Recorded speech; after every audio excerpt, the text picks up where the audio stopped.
trying to think that you're saying like the only person that was like you. I'm assuming that you mean the only person that wasn't white, because Heyman for me, I think there was in my year someone from Kenya, and I think someone from India. But again, that was it. It was all predominantly white. I don't think there was a black kid. But the rationale for that is, and I understand that, was you were in West Bridgeford. West Bridgeford was an up and coming area where people wanted to live, and the catchment area for your primary schools is the people that were around there. Now that was still what. When did I go to primary school? I went to secondary in 97, so primary, about 92, 93? Now, if you go back to that time, even in the early 90s, we're still talking about communities that wanted to stay together. Welcome to the Prime Life Project podcast, a place to help you unlock your full potential, both mentally and physically, to become the best version of you.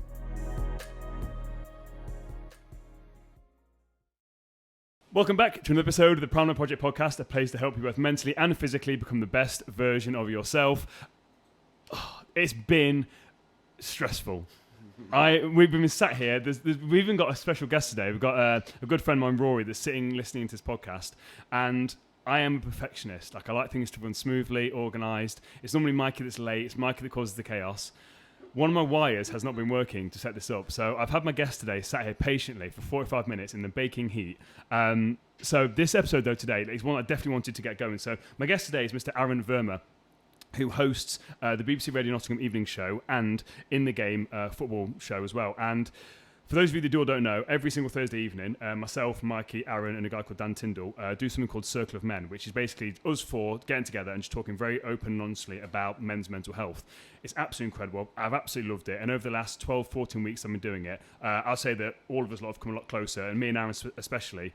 And Aaron mentioned something in one of the early episodes, and it really stuck and resonated with me. So I messaged him away from the show and said, Aaron, do you want to come in and talk about this? So a bit of a backstory to this. What episode were we on when we found out?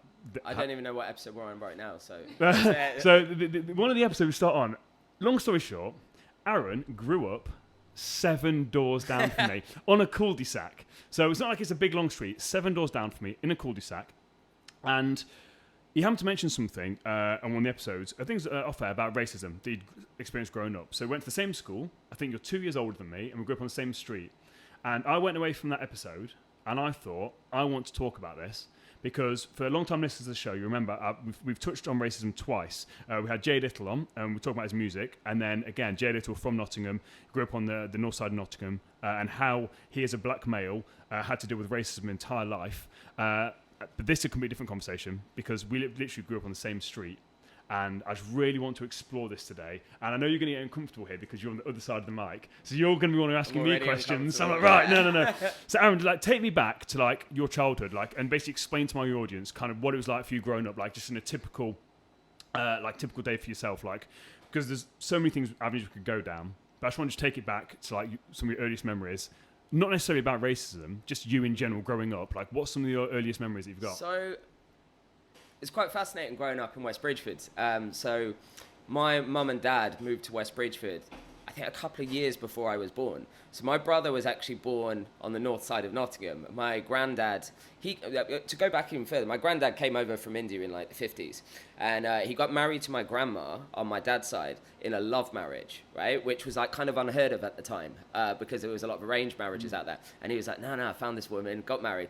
And the day after they got married, he said to her, right, wait here, I'll be back in 3 years. She was like, what? What is actually happening there? And he did, and he somehow came to Nottingham. And he came to Nottingham, somehow wangled his way to becoming a maths lecturer.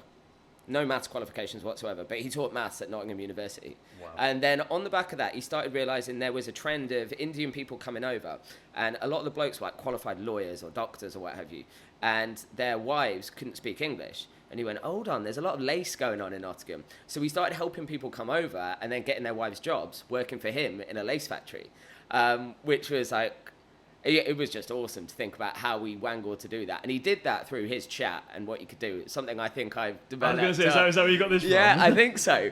And so he did relatively well. But then he had my dad and my uncle and my auntie. Now, my auntie kind of went down the Indian route and was still quite traditional, whereas my dad and my uncle, they were punks. They were punks in Hyson Green back in the 70s. They had their bass guitars. They were going out and about, and they went to Blue Coat School, and they they bucked the trend of kind of being traditional as such, in that all their mates were white. Their girls they were taking back home were white. And they kind of not fought against it, but that's just the sort of people they were. So that kind of like fed down. And interestingly then, my dad still married my mum, who was Indian, which was a bit of a surprise. But in truth, there was, when I spoke to my dad honestly about this, and it was kind of like, they've split up now, but it was a bit of a rebound.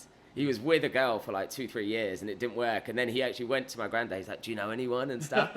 And then that actually happened. So he married my mum and they got married.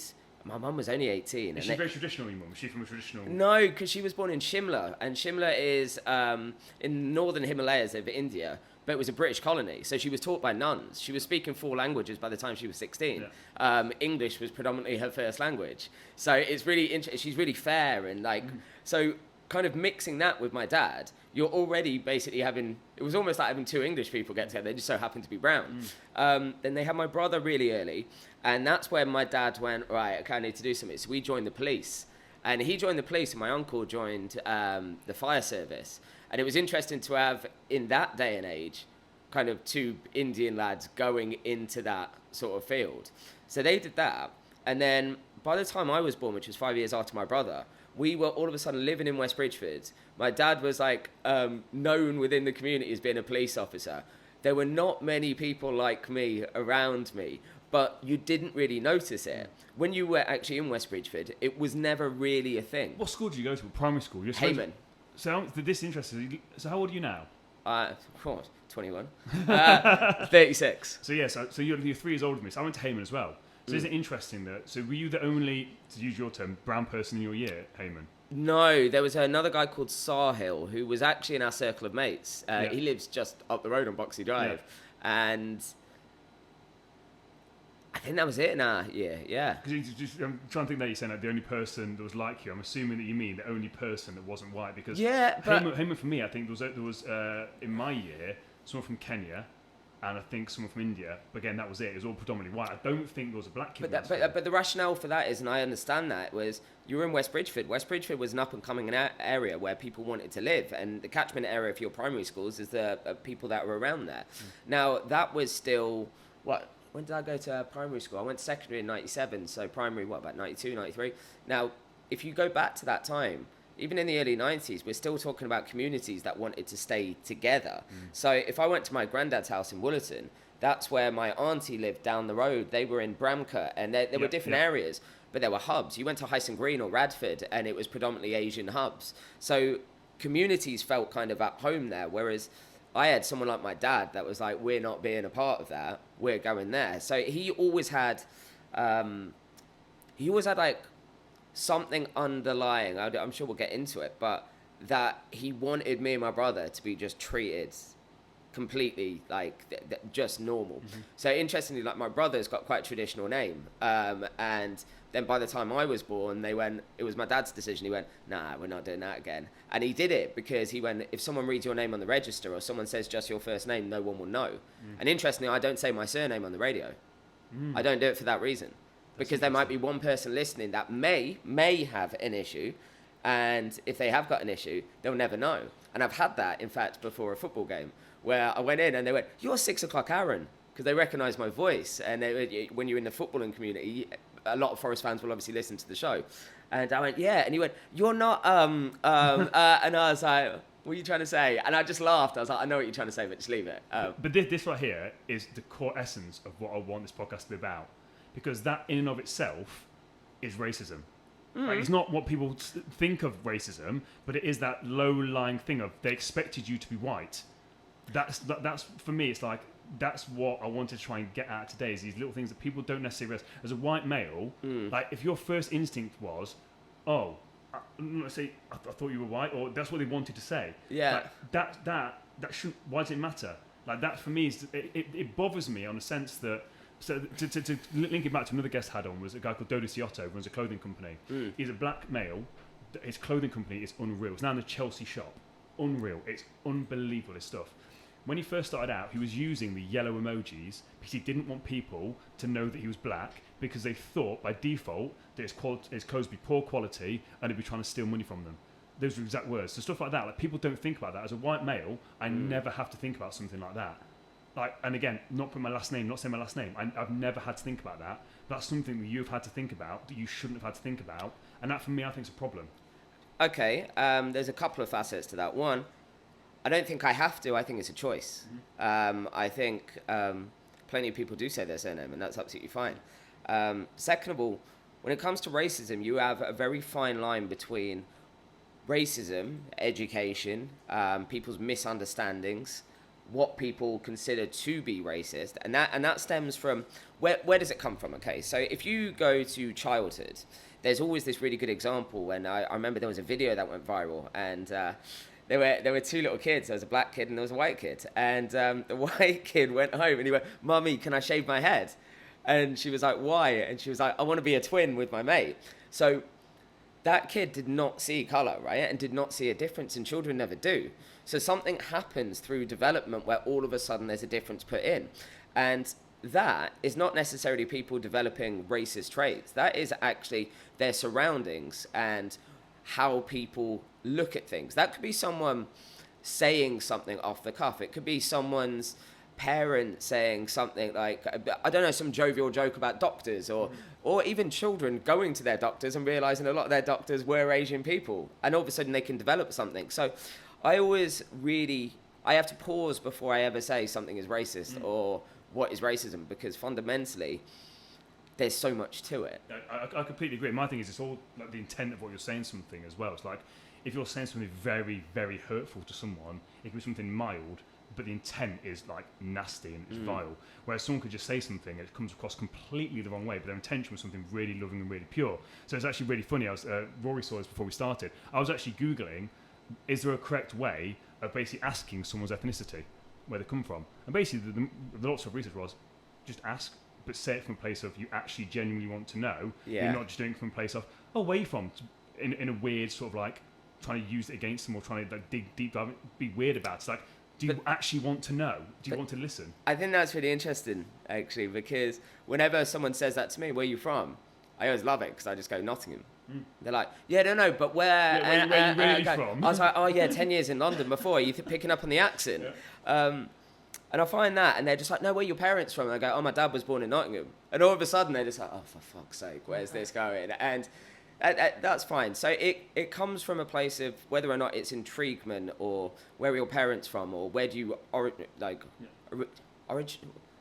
get my words out. Originate. Thank you. Wow, I can tell I'm a radio presenter. But yeah, so it's always a fascinating one. But you said you have to think about those things. I've had people say to me, "Why don't you say your surname?" And then we've bumped into like family friends or people I've known throughout my life, and they go, "Wait, you were on the radio?" And they didn't recognise it because, one, my accent's changed since I went away, and two, I'm not saying my surname. And so that's probably off detriment to myself. So why don't you then say it? It's a choice. It is a choice. Does it come from maybe what your dad was saying when you were younger about, like, so your brother, your brother had a very traditional name, you now don't, and again, your dad did that for a reason. Do you not say your last name for a reason? And it is, let's say it is a complete choice, but what is your reasoning behind it? So it's an absolute choice. It's a choice because I like me personally, I like the idea that I can make an impact or make someone think differently. That's my personal choice of trying to, you want to make the world a better place, right? If you can help one person or change one person's perception or opinion, you've made the world a better place. So I do it just fully for that. Do you know, if there's one guy that in his head, or girl, like has something deep rooted that perhaps, that I don't know, they may think a certain way, but they might like what I do, or they may like me. I've changed their perception. That's great. That means their kids' perception will be changed. That means their surroundings, they'll go.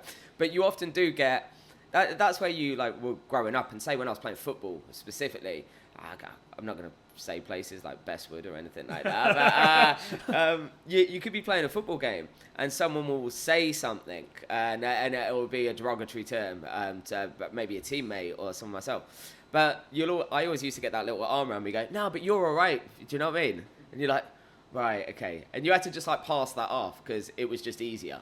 So let's go back to that then, because this is for me, like, these conversations are so interesting. And by the way, like, I'm so glad me and you've had this conversation, because just you can tell you're a radio host. The way you articulate your stories is absolutely brilliant, which is why I wanted you to do this, because it's a topic that people don't talk about. And I remember doing a photo shoot once, and this topic got brought up, and it was this black model that was there, and he was basically asking someone this conversation, and this guy made a real, again, underlying comment, and basically he went off with this guy, and then me and him ended up having a conversation. He turned around and went, I wish more white people would have this conversation, because people don't. They're afraid to actually... And I was just asking him questions, having a real good conversation. He went, this has been one of the best conversations I've ever had, he says. And I basically want to try and get him on the podcast. Absolutely incredible guy. But the way you're articulating this is brilliant, because this is what I want, this conversation. Because I think the way that we destroy this, and again, I broke it down earlier, is the acknowledgement of it. The racism is still a thing, so we can then dismantle it. But you have to have the awareness of it to start off with. And I think a lot of people are very ignorant to it. Like, we know about the big stuff that gets talked, like, again, people using the N-bomb and all this sort of stuff. We get that. But there's always little things here, like, as a kid playing football, his teammates using a racial slur against the opposition, but then saying, oh no, but you're okay. I think that, and again, you said the story yesterday about the paper round job, all these little things. So, as a kid then, what was that like for you, having to hear that sort of stuff? Did it change your opinion of yourself? Did it make you feel different? Were you aware that you were quote unquote seen as different and anything like that? What was the vibe growing up? Well, I had my vibe changed quite drastically because of my dad leaving. So my dad leaving. How old were you? I was about 7, 8. So when he left, he went off with my now stepmom, who's white and from the Czech Republic. My mum ended up with Dennis, who's from Keyworth and as white and English as you get. So I wasn't at an old enough age to really realise there was a difference. Then all of a sudden, all our family friends were white. All my mates were white. My stepdad was white. You were brought up in a very English way. Like, I always joke about that in terms of there's little elements of stuff. Like, I can't speak Punjabi. I could understand my granddad and grandma, kind of. Because you almost knew what they were trying to say, but they would say it in broken English at the same time. But they could speak English. They would do it to you on purpose to try and get you to understand. So all of a sudden, my life twists to going, all I'm seeing is like being around white people. My friendship group is the same, and that continued through life. Like, I remember it, just to jump ahead, but I'll go back to it. When I was at university, Loughborough University, Falkegg, first night of Freshers Week, right? So I've sat in, I'm so excited, you know what I mean? Doors propped open with a few cans, and like, I then go down to the quad, and there's a barbecue kicking off, and there's a big bar crawl that night. I was getting really excited, you're hanging around with mates, and there was a group of like Asian people stood over there in a different quad, and I was really perplexed at this. I was like going, what on earth is happening? Like, why is this happening? Because I'd never had that experience growing up. I'm not from a traditional area. Do you know what I mean? West Bridgeford didn't have that kind of group. So I was like, what's happening here? And they purposefully did it, but they sent over like the two prettiest girls. And these two gorgeous women just walked up to me, and they're just like, are you coming to Leicester tonight with us? I was like, no, like, why would we go to Leicester? And they were like, oh, we're going to have a night out in Leicester. I'm like, but it's day one of Loughborough University, and this is like everyone going out. And they're like, oh, no, last time I spoke to them in 4 years. And they kept themselves so to themselves, group of maybe about 40 of them. And they were all best mates. I think they are still all best mates. I think I got with one of the girls at one point, actually. But why did I throw that in? Another podcast. Yeah, so I never really said it. So that even when I go back to me being a kid, I was playing squash. I was playing football. I was playing for all these clubs that are like Plumtree and Ruddington and stuff, which were, again, predominantly white areas. So I didn't really see it. I remember my first experience of racism, really remember that vividly. We're in France, and we're just playing in the park, and I still remember it because I went to my brother, I went, is that a boy or a girl? And I just remember saying that, and he went, I don't know, go find out. So I said, are you a boy or a girl? And he told me to, F off and call me the P word. I was like, interesting. I remember going back and going, what does that mean? And it was it's great that I'd never been called it before or needed to understand it. Yeah. And it took a holiday. How old were you at this point? There was about 9, 10. And I was like, okay, cool. And then once I heard that, then you start hearing it more. Yeah. But you didn't hear it beforehand, and I didn't really acknowledge it, and I didn't really see it. I found it really interesting. This goes ahead again. I'm sorry that I'm jumping the timeline, but when I was in London, I didn't see racism for 10 years. 10 years, never noticed it, never saw it, never thought about it, specifically from my perspective. And then when I came back via Barca, and I came back to Nottingham, I was like, whoa, like things are a bit different here. And it felt really strange coming back here for that reason. I felt, you felt a bit different coming back, which is interesting because when I left, I didn't feel different. Yeah. What do you think changed then? Was your perspective? Were you hearing things differently? Because in that amount of time, Nottingham, let's be honest, because when I went to America, you come back, it's the same. Yeah. Is it just that your perception of things had changed and your awareness had changed? Like, what do you think had changed and made you notice it? I think it was more like jovial remarks. Do you know where I forgot what it was, but like my mum and stepdad are always in the boozer. They love going out, and all their mates are again white. Interesting. I don't think my mum's got a brown mate, which is so bizarre. Actually, she might have wanted to. But so what was weird was you would hear flippant comments that were not meant with any malice.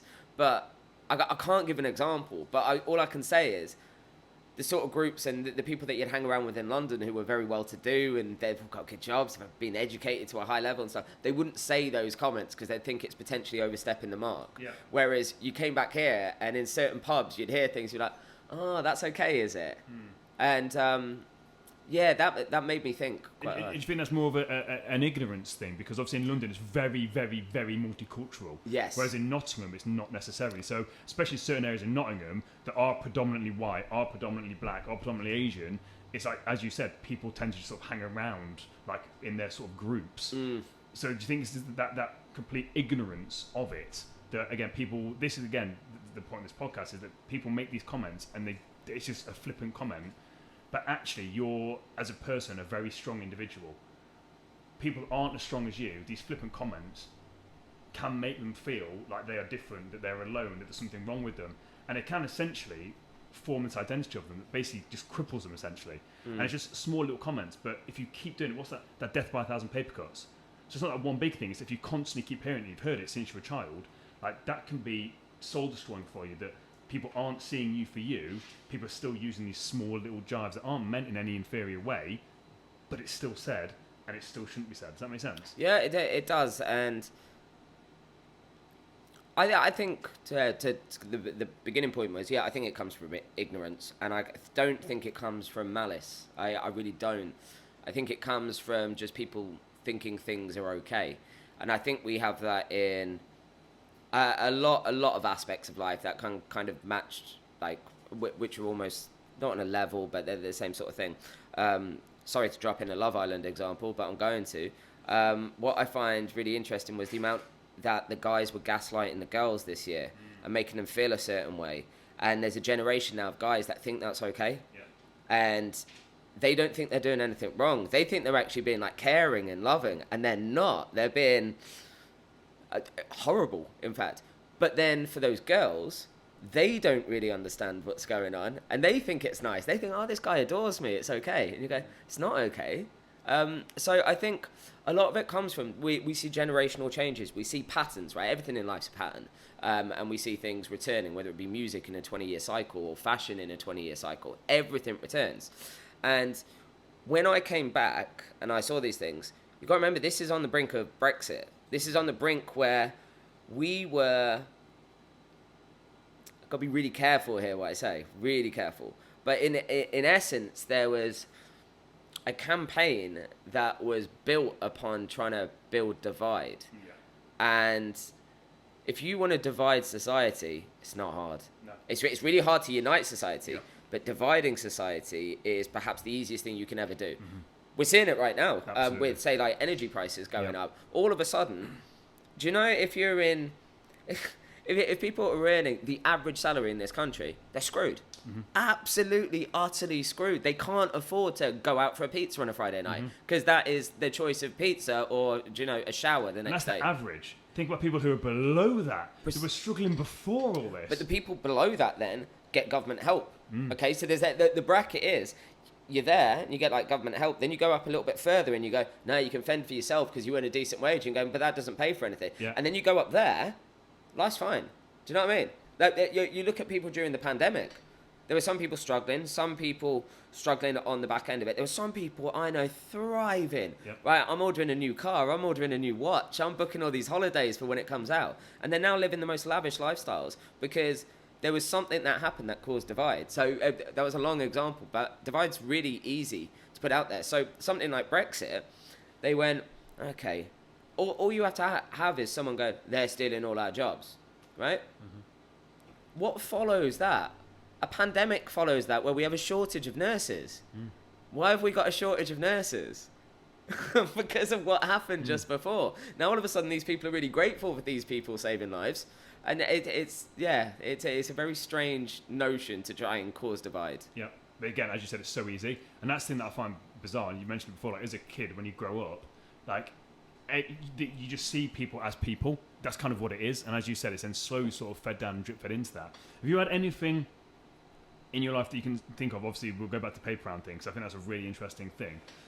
Have you had big examples where you have actually experienced like this full-on racism that you would expect, and it is, you call it what it is racism, because you said beforehand that some things are deemed as racism, some aren't, but the paper round story is very much racial profiling, like at its finest. Have you had any other examples of that, and how do you deal with that? Because there's going to be a lot of people that listen to this podcast that are in your situation, or having your situation, that aren't necessarily as strong as you, because again, you're a very aware person. Again, the journey that you've been going on, even with the circle of men, you're a very aware person. People that aren't that aware, it can be a real struggle for them to kind of find their place and find their identity in this world. So can you give some examples and that you can think of, and how have you dealt with that, and what advice would you give to people that are in that situation? Interestingly, not many. And this is why I find myself almost bridging a gap. I find myself bridging a gap because I don't, whether it be me or like my personality or the way I am, or maybe because I'm always on the front foot, I haven't had, the paper round was about the only thing where someone said, yeah, this happened. So I imagine, in fact, there's probably been incidents in life where I've been potentially too naive to realise something was happening. But I haven't really, and that's been truthful, and that's why I go, I'm really lucky that hasn't happened, and it didn't happen because I didn't have to do stuff, and by that I meant I was in a really close community in West Bridgford growing up. That was fine, that was great. University, you've got your mates around. University is the most multicultural place you can ever go, and you go to a decent university, well, you can go to any university. I went to a really good university, best sporting institute in Europe. Well, you've got people from all around the world going there. And then you go to London, which is the most multicultural, diverse city probably in the entire world. And then I came back and I won this job. So I haven't got examples, but I've just... No, I really don't. I've got like interesting tales and things. Like I know exactly why I wanted to do this job that I was doing. In essence, like who did I ever see or hear that was like me ever? You never did. So outside of my circles, I never saw people like me. That's interesting. So you wanted to do what you were doing to almost be that role model for people. Well, I always thought, where is someone like me? Where is someone like me fundamentally in, like, say, mainstream media? There isn't. There still isn't right now. There are people that are now making their ways onto television, which is great. Not enough. But if you look at what I'm doing, or you look at radio, I've got to be really careful here what I say again. Yeah. But I have never ever listened to someone who's a British-born Asian say it on a mainstream network that is like me, without an accent, not from a traditional family. I'm modern-day Britain. I'm actually the epitome of modern-day Britain. But that's not necessarily what people want. People want people to celebrate cultures and diversity. Yeah. So actually, if you're in that middle group, you almost get forgotten about a bit. That's very interesting. It's like you've almost got to be a little bit different to stand out. But actually, as you said, because you've got generations, if you look at traditionally, I can't remember if I did this on a podcast, or I can't remember if I had this conversation with someone before. Might have been my friend. But traditionally, the Asian culture is you basically got to be a doctor. That's basically what you're kind of pushed down. I need to think about this conversation. It's actually a brilliant conversation. Basically, you pushed down, but that was it. A client of mine. Had this whole conversation, went on a walk with him. Again, Indian traditional thing. Basically, his whole family's like, we've got to be doctors and all this sort of stuff. And when he broke away from that, it was very, very different. It's very, very uncomfortable. And there's not a lot of stuff put on, quote unquote, things like the gym and fitness and all that sort of stuff. So he was basically saying, like, there's not really these sort of role models for me to look at, because traditionally the Indian diet isn't that great. They don't emphasize exercise. So they're very, very out of shape. So his whole thing was, he didn't have anyone that was like, well, I don't really see anyone like me that's shredded with six-pack abs. Yeah. So he didn't have that person to be like, oh, well, there's someone like me that can do it.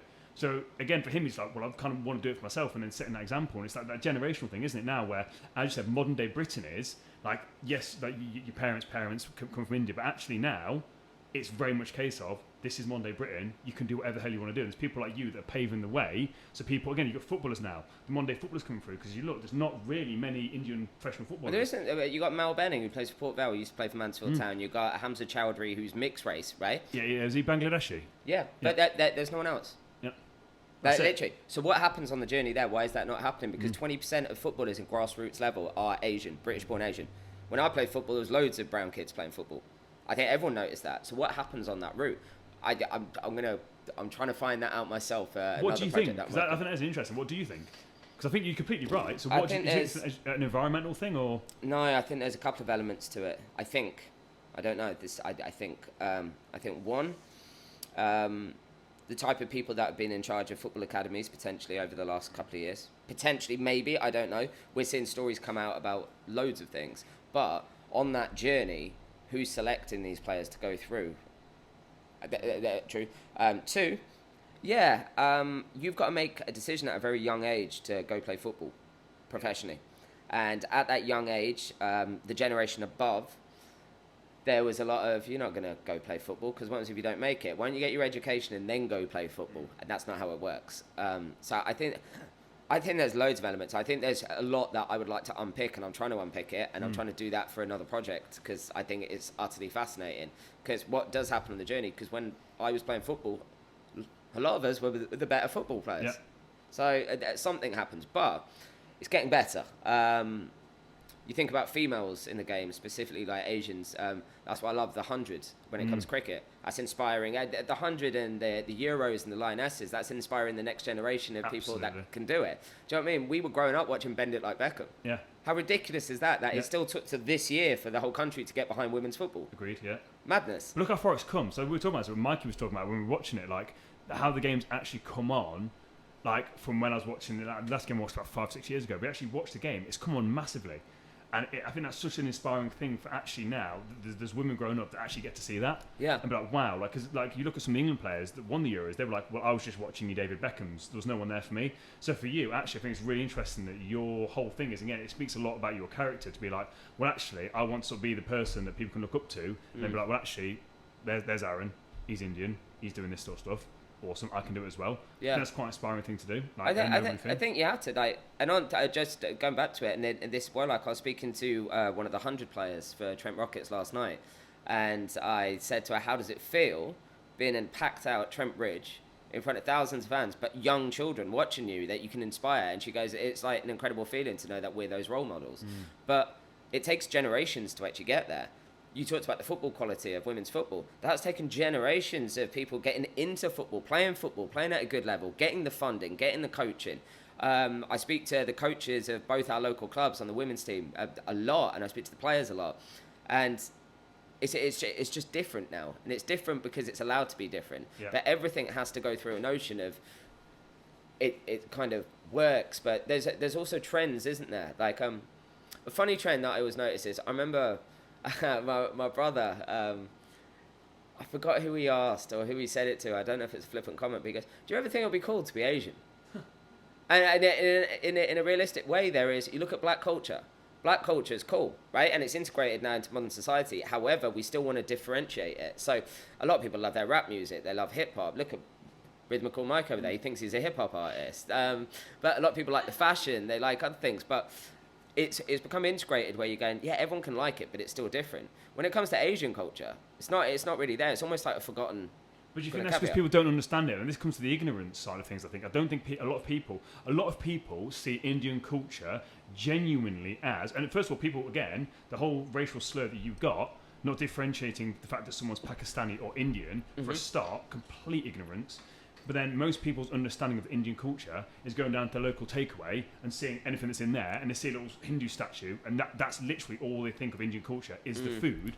They don't really understand the culture of India, if that makes sense. Well, there's I find this really interesting. So I read the Bhagavad Gita that I told you to read. Yeah, so recently. And I remember going to my mum. I was like, "Mum, have you read it?" And she was like, "My mum's like, she believes in faith and the rest of it, and it's through her dad was really religious, and it's great."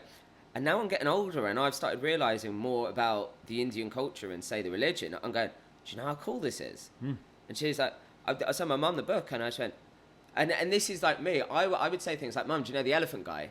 And she's like, "Come on," do you know what I mean? Like, and it's like I would say it from like a white perspective, but I'm brown, which lets me get away with things, and that's a really powerful tool in life. But I went, and she was like, "Yeah," and I was like, "Do you know that he was just chasing women, getting drunk and getting stoned?"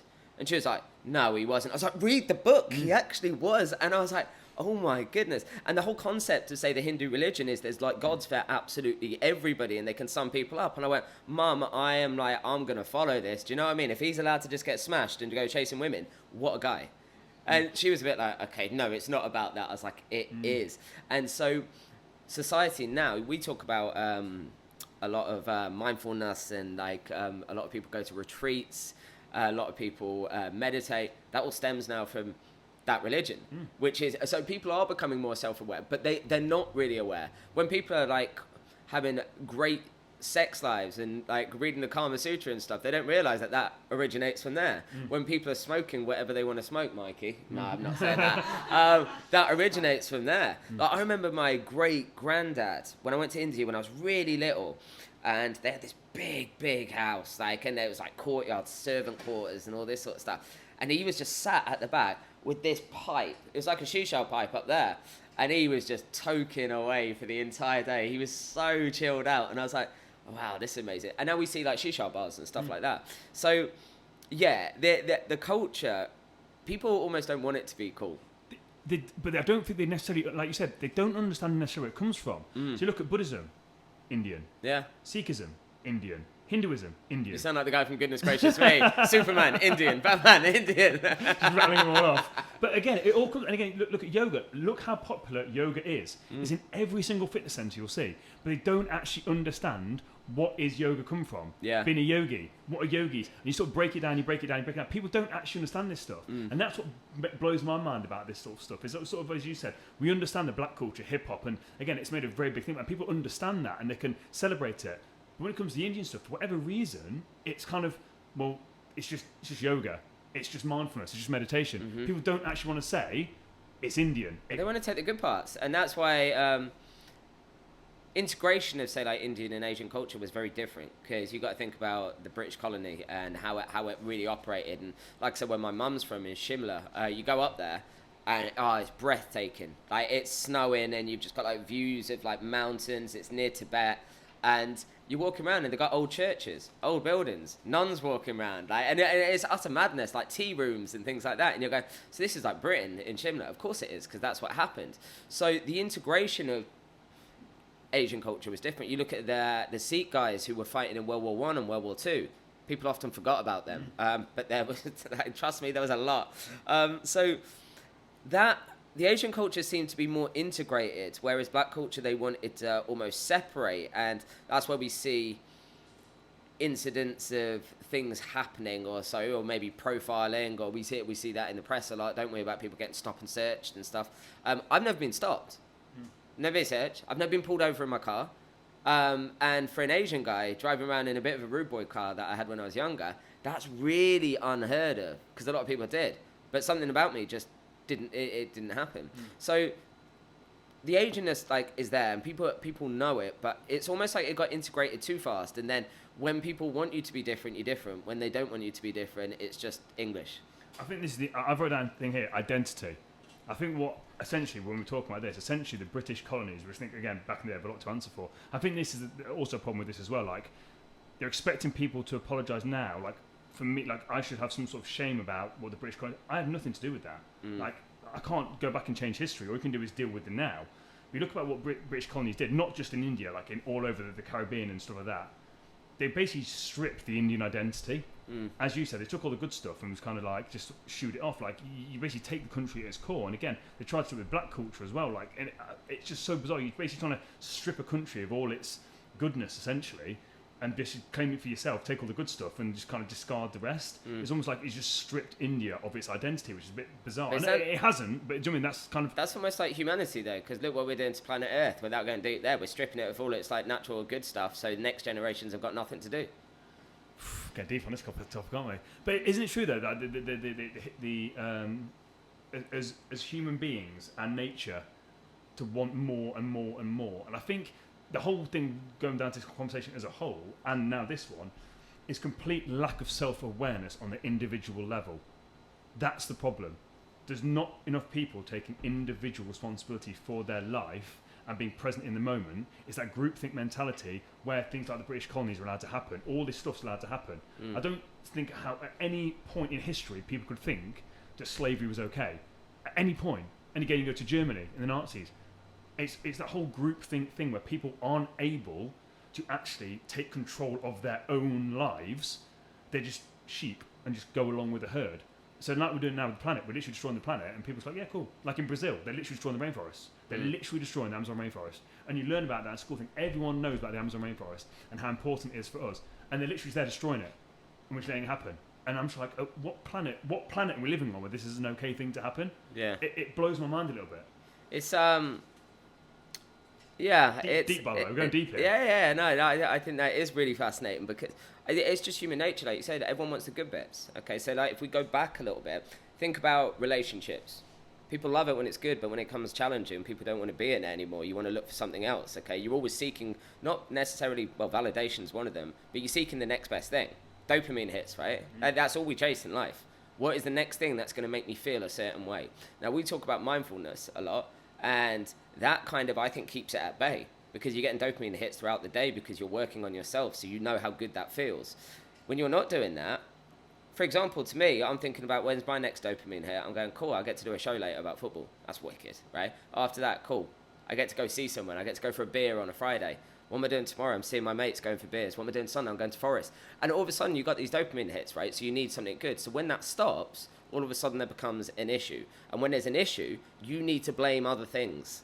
Yeah, you can't do anything. So you could say someone loses their job and they can't get a job at the moment. What's their issue? Their issue is, oh no, but they're all coming in taking our jobs. And you're going, you really saying that? Could you not go out and get a job? Oh no, but I don't want to do that job. And it's yeah, I think we've gone like I'm trying to see how I can like bring it back on topic at the moment, but that's your job, not mine today. It's my job, but I think like I said with this, like it's just an interesting talk about like the identity, stripping the identity down. But no, you're completely right when it comes to jobs. People again just being absolutely lazy, and but that's the thing when it comes to my podcast. It's different to the radio. Like when it's like you've got to keep on topic. I can go. It's my show. I can do what the hell I want. It's go where we're going. But this is the thing when we're talking about it now. Like the whole conversation with like, we started off talking about the racism, but then you go down different paths. And that's what I like about this conversation. And again, you're very free flowing with your communication as well. When it's the identity thing though, so knock on that. So I find this really interesting, and we talked about like modern day society and modern day Britain and things like that. So my grandma, like bless her, like it was horrible. Do you know when you get that call and you just like everyone needs to get to the hospital now? And it's really mad because my granddad's been ill for years and he's still going, and we thought it would be him going first, but it's not, which is great. I need to go see him actually. That's a good thought. But my grandma, when she passed away, like we got to hospital. And look, if my cousins ever listen to this or my brother, they know it. I was a favourite. I was always the favourite. Always the favourite. Is that why you like how you are? Is that what it is? I probably, mate, I was the little like cheeky like chap. Like that. I was just. I'm sorry. I was like loads of people's favourites. I was other like people's parents. Like, you're a hard favourites. person to hate. Yeah. Oh no, there's a lot of people that hate me. Speak to exes and stuff like that. Yeah. When I don't want to be nice, I'm just out of the room. Yeah, that's it. I just don't pay attention.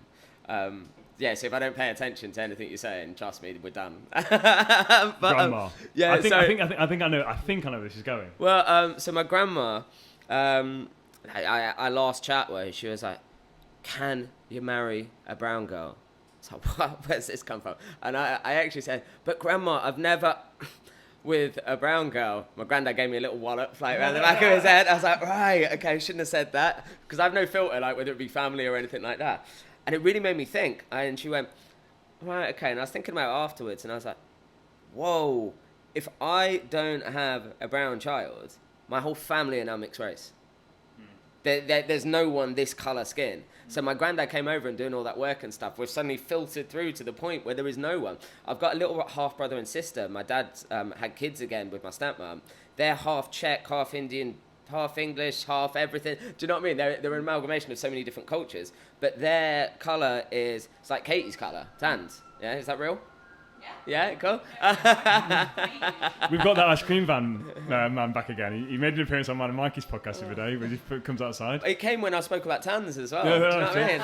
But going back to that. But yeah, so is it a problem? Is it a problem? I don't know. There's no quote unquote people left in your family that are brown. No, but I feel like maybe there should be a bit of a legacy.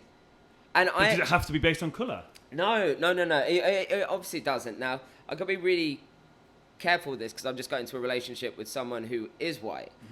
But I was having a conversation with someone who runs a creative studio in Nottingham about a year ago now, and he was like, he said I needed to be with someone who is mixed with a different culture. I was like, well, that's a bit of a like, do you know what I mean? Is this reverse racism we're doing, mate? Because he's a black guy. And he was like, no, but there will be things that happen in life or stuff that happens anywhere, right? Where if you're white, you fundamentally don't understand what has just happened, or you don't know how someone could be possibly feeling at this time. If someone is mixed or they have the ability to understand because they've been through something, it will make your life an awful lot easier. I went, that makes a hell of a lot of sense. So I went on a quest. Honestly, all the dates I was going on with that was like, there was a girl that was half Jamaican. Actually, there was about 4 half Jamaican girls. And I was going on this massive quest of going, well, maybe I'll then try and date an Asian girl and stuff. That never works. Asian girls hate me. I don't know why. I think it's because I'm too white sometimes. I did find that. Because honestly, if I go into a traditional family, if I met a girl and they're like, she's got a traditional family, they wouldn't like me. They wouldn't like the fact that I had a 10-year career and just went, sod this, I'm going to go do something else. What are you going to do now? I don't know, freestyle it, enter a competition or something. That wouldn't be cool. And the way I live my life would not be cool. It wouldn't be cool to be, what are you doing at 10 o'clock? I'm going for a beer. Are you? Yeah. Who are you going with? Don't know, I might go on my own tonight. Just fancy one. That sort of stuff, or the way I live, or still partying probably too much at the age of 36. They don't like that. So you've got to almost be, so it's not enough to be Indian. You've got to be their type of Indian. And because again, this is where you're going to go. But that's why I get really frustrated, because I'm going, why? Why is this still the case? Because if we want to live in a society where everything's really equal, why all of a sudden are we putting up barriers? Like actually people from my community, but my community is not that community because you get shunned from that community. Yeah. So it's all really weird, but I've always felt like that. I had a group called Punjabi Forest who were doing wicked things, right? They're a massive fan group. Awesome people. But I asked them when they came in, I went, what's the point? They were like, what do you mean? I was like, I've been watching Forest since I was 4 years old. I've never experienced racism. Football's my family. Like, when I turn up on a weekend now, I love the fact I know so many people in the booth. I feel at home. I feel comfortable. I can go to Forest games on my own and drink before on my own and know enough people in about 10 different pubs, like, moving around. And you're going, this is cool. And they went, but what about the people that don't feel comfortable? I was like, right. And that was a really, weird moment, because I was like, gee, I thought I did think the same as others, but those people don't think like me, and there are people that are a bit more traditional that go, I need people around me that are like me to go to football. But then in my head I go, but aren't you segregating yourself further by being in those groups? Yeah. I hate people being in groups. So you're almost making an issue when there isn't an issue, because there might be a problem. But the thing is, and because I spoke at length to them, and I came away from it going, yeah, we do need groups like that. And it's the same as like Her Game too, getting female fans together. In my head, I'm sometimes naive to the fact that I know everyone can be like me and go and integrate with every part of society. It's not how it works. Not everyone feels that comfortable. And you've got to be uncomfortable. Yeah, to grow. Yeah. You do listen when we're talking. I do listen. I tell you that. But that's a really interesting thing. I genuinely, the whole conversation for me has been absolutely fascinating. And again, when it comes back to the different, like I said, I'm just going back to the dating thing again. It's like, it's not enough to be Indian. You've also got to be a traditional Indian, and you've probably got to be the certain religion that they're after as well. So it's not enough to be a traditional Indian. You have to be a traditional Indian Sikh, or a traditional Indian, even traditional Muslim, or whatever. It's like, why can't you just see me for me and actually accept me? Like, and especially when it comes to the relationship side of stuff, it's like, I love your daughter. That should be enough. I think it's very bizarre that people, like you said, people almost put up barriers. Yeah. And it's like, why? Like, because you're putting about in their own community. So it's not even now an external thing. It's like, it's again, dividing within the community. So you now just don't have Indians. It's division within that as well. Yeah, I think the divide thing's weird though. Like, because you mentioned earlier about the Indian and the Pakistani thing. I can't sit here and tell you that I know if we were walking in the street that I would get it right 100% of the time. I wouldn't, and that's really bad. But I also don't know. Like, do you know what I mean? Say if there was a group of girls together, they could all look. I can't like put a finger on that. And I went to my first ever Asian wedding about 2 months ago. What religion? It was a Muslim wedding. It was a Pakistani wedding. I've only been to a Sikh one. So, yeah, no. So I've been like told about all these weddings. You know, there's loads of booze and stuff. Like there's Sikh weddings or the Hindu weddings and stuff. So I was really excited, and then turned up, and they were like, "You know, it's a dry wedding." It's like, "Are you kidding me?" And then I was like, how was I that naive that I've never been to a Muslim wedding or a Pakistani wedding to know it's not about that. Instead, oh my goodness, they feed you. Like, they do not stop feeding you. It just keeps coming out. So we're all sat there with belly aches instead. But it was a really strange or kind of like a eye-opening experience to go, all right, okay, I don't know about my culture or even similar cultures to other things. So I try and learn. And I'm trying to get better at learning. Like, I want to go on a tour of India and go to like where my ancestors were and where other people were. If you need a +1. But I'd be in trouble out there because I've done this before where like my grandma, when she was alive, there'll be like Indian ladies like all about. I'll turn up like, yo, and they'd start chatting to me. I'm just like, what? I don't know what to do. My granddad right now always has like, he needs a lot of help and care. And between like real carers, he'll have like a lot of friends just coming around. And there's always this Indian lady there where I turn up and she starts chatting to me. I'm just like, we can't do this. Like, we actually can't do this. And then she'll say something else in like Punjabi. And I'm like, what am I doing here? And then my granddad will say something as if like I should have understood what she said. And I'm just like, and then he'll get a bit like pissed off with me going like, why is my like grandkid why is he an idiot? Why does he not know this? And I'm just like, I just don't. But you don't need to. No. But not needing to, that's a weird choice where we talk about ignorance, right? Is that me being ignorant to my own culture? Potentially. But it's interesting, though, because your parents have brought you up where you've not necessarily needed to know it. So then is it on you? Is it on your parents? Because again, surely then it's on your granddad's. Well, I think it's probably on a situational basis. I think if my mum and dad didn't split up, potentially I was brought up in a different way. Interesting. Could have really happened. Yeah. You know. Dennis from Keyworth weren't going to teach me Punjabi. Right? Do you know what I mean? He's teaching me Nottingham dialect and, you know. Hey, me duck. Yeah. He taught me the most valuable lesson in life. He goes, if you ever go into the pub and order a soft drink, you're in trouble. I was like, all right, okay. So that's where it comes from, right? Yeah. Circle men, we're diving in on Dennis, right? Oh, mate, he's awesome. Absolutely awesome. And I always think it was quite brave of him to, at that time, come over and, like, get with my mum, but also take on 2 kids, a teenager and someone in there, growing up from Indian kids. He was quite happy and proud to walk around with us. Now, granted, when he tans better than Katie and goes proper brown. But, oh my God, yeah, when him and my mum, they get back from holiday tomorrow, you'll see, like, a new person at the end of that street just going, who's that Indian guy at the chat? Nah, mate, it's Den from Keyworth. Oh, man. So, like I said, the bizarre thing is, like I said, your mum used to babysit my brothers as well, which is, the whole thing's nuts. This conversation, mate, generally been absolutely incredible. Where can people find out more information about you? What's your socials? I don't. Oh, Arun Socrates. There we go. Yeah. I've got Mikey to ping it all in. Yeah. Honestly, this just to let you know, my real name is Socrates, the middle name as well. That's not just like a nickname. I love that. Yeah. Mate, honestly, it's been an absolute pleasure. Thank you for your time. Awesome. Thank you.